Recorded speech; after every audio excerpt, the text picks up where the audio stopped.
ಅದು ಅಂತಿಮ ಆಗಿಲ್ಲ. ಅದೇನಿದ್ರು ವರಿಷ್ಠರು ಕೂತ್ಕೊಂಡು ಬಗೆಹರಿಸ್ತಾರೆ. ಸಹಜವಾಗಿ ಎಲ್ಲಿ ಕಾಂಗ್ರೆಸ್ ಮತ್ತು ಪ್ರಾದೇಶಿಕ ಪಕ್ಷಗಳದ್ದು ಸ್ವಲ್ಪ ಗಂಟುಗಳಿರ್ತದೆ ಅವೆಲ್ಲನೂ ನಿವಾರಣೆ ಆಗುತ್ತೆ, ಹಂತ ಹಂತವಾಗಿ ನಿವಾರಣೆ ಆಗುತ್ತೆ. ಸೀಟ್ ಶೇರಿಂಗು ಇರ್ಬೋದು ಅಥವಾ ಪೋಸ್ಟ್ ಅಲಯನ್ಸ್ ಇರ್ಬೋದು, election alliance, pre election alliance, ಅದೆಲ್ಲ ಡೆಲ್ಲಿನಲ್ಲಿ ಚರ್ಚೆ ಆಗುತ್ತೆ. ಇಲ್ಲಿ ಬೆಂಗಳೂರಿನಲ್ಲಿ ಕಲಬುರಗಿನಲ್ಲಿ ಚರ್ಚೆ ಆಗಲ್ಲ ಆ ವಿಷಯಗಳು. ಜನರಲ್ ಎಲೆಕ್ಷನ್ ಇದೆ ಸರ್, ದೊಡ್ಡ ಎಲೆಕ್ಷನ್ ಇದೆ. ಸಹಜವಾಗಿ ಎಲ್ಲರದು ಅಭಿಪ್ರಾಯ ಪಡೆದು ಮಾಡಬೇಕಾಗ್ತದೆ. ಕೆಲವು ಬಗೆಹರ್ತದೆ, ಕೆಲವು ಬಗೆಹರಿಲ್ಲ. ಏನೇ ಇದ್ರೂ ಕೂಡ ನಾವು ಒಗ್ಗಟ್ಟಾಗಿದ್ದೀವಿ ಅಂತ ಹೇಳಿದ್ದಾರೆ. ಏನೇ ಇದ್ರೂ ಕೂಡ ನಾ ಹೇಳ್ದಂಗೆ ಈಗ ನಮ್ಮದು ಏನು ಆ ಪ್ರದೇಶದಲ್ಲಿ ಯಾವ್ಯಾವ ರಾಜಕೀಯ ಸ್ಥಿತಿಗತಿಗಳಿದೆ ಅದಕ್ಕೆ ತಕ್ಕಂಗೆ ಮಾಡ್ತೀವಿ. ಐದರ್ ಪ್ರೀ ಆರ್ ಪೋಸ್ಟ್ ಅಂತ ಅವ್ರು ತೀರ್ಮಾನ ತಗೋತಾರೆ. ಯಾರೋ ಹೊರಗೆ ಹೋಗಲ್ಲ ಅನ್ನೋ ವಿಶ್ವಾಸ ಇದೆ. ಖಂಡಿತವಾಗಿ ಯಾಕೆ ಹೋಗ್ತಾರೆ ನೋಡಿ. ಈಗ ನಾವು ಎಂಗೇಜ್ಮೆಂಟ್ ಮಾಡ್ತಾ ಇರೋದು ಎಲ್ಲ ಆದ್ಮೇಲೆ ಮದುವೆ ಆಗ್ತಾವೆ. ತಗೊಳ್ಳಿ, ಯಾಕೆ ಇಷ್ಟು ಅರ್ಜೆಂಟ್ ಮಾಡ್ತೀರಿ? ನೀವೇ ಹೇಳತ್ತೀರಿ ಡಿಸ್ಟರ್ಬೆನ್ಸಿಂದ.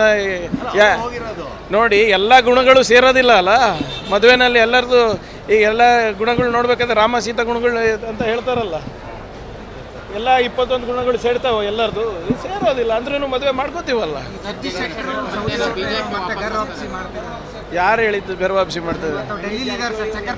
ನೋಡಿ, BJP ಅವ್ರು ಏನಾದರೂ ಹೇಳ್ಕೊಳ್ಳಿ, BJP-ನಿಂದನೇ ಏನು ಮನೆ ಹೊಡೆದು ಬರ್ತಾ ಇದ್ದಾರಲ್ಲ ಜನರು. ಇವಾಗ ನೀವು ನೋಡಿ, ಈಗ ಲೋಕಸಭಾ ಹತ್ರ ಬರ್ತಾ ಇದ್ದಾಗ ಹೇಗೆ BJP JDS ಖಾಲಿ ಆಗ್ತಾವೆ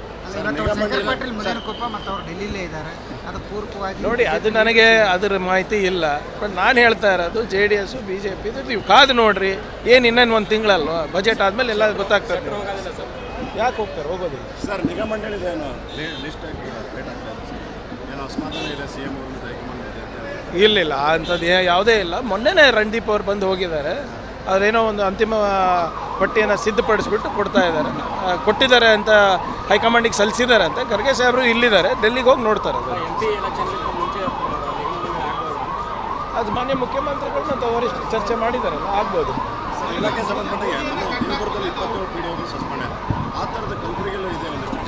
ಇಲ್ಲ, ಯಾವುದೇ ಇದ್ರೂ ಕೂಡ ನಾವು ನಿರ್ದಾಕ್ಷಿಣ್ಯವಾಗಿ ಕ್ರಮ ತಗೋತಾ ಇದ್ದೀವಿ. ಸೋಷಿಯಲ್ ಆಡಿಟ್ ರಿಪೋರ್ಟ್ಗಳನ್ನು ನಾವು ಗಂಭೀರವಾಗಿ ಪರಿಗಣಿಸ್ತಾ ಇದ್ದೀವಿ.